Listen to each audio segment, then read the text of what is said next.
A couple weeks ago, I pulled this old Ski-Doo Formula MX out of an old barn. In the last video, we got this old 377 to run. So today, let's get this thing to move. To start things off, let's get this throttle cable replaced because this thing is pretty rough, and the main issue is that there's no threads left. So let's get this thing swapped out.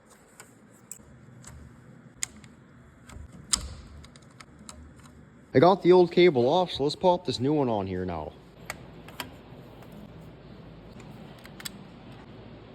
Now that we got this throttle cable on here, let's move on to putting a fuel system on here. I'm thinking about using this boat fuel tank right here, and this thing should work pretty good.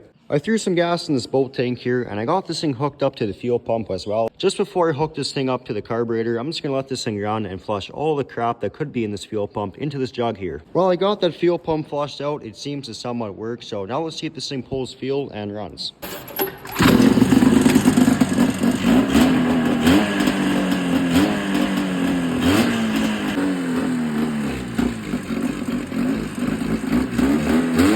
Well, this thing runs not too bad, so let's throw a belt on this thing and take this thing for a rip. I got the belt on and I got the fuel tank strapped down, so let's start this thing up and see if she moves.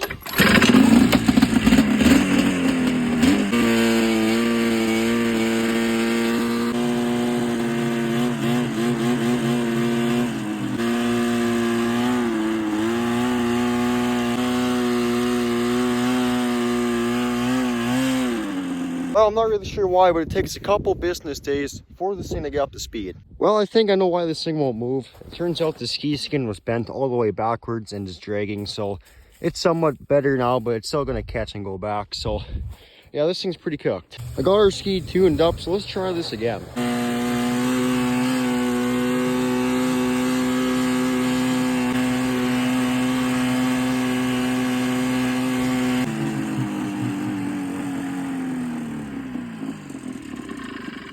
Well, there you have it. This thing somewhat runs and drives. That's going to be it for this video, so thank you all for watching, and we'll see you guys later.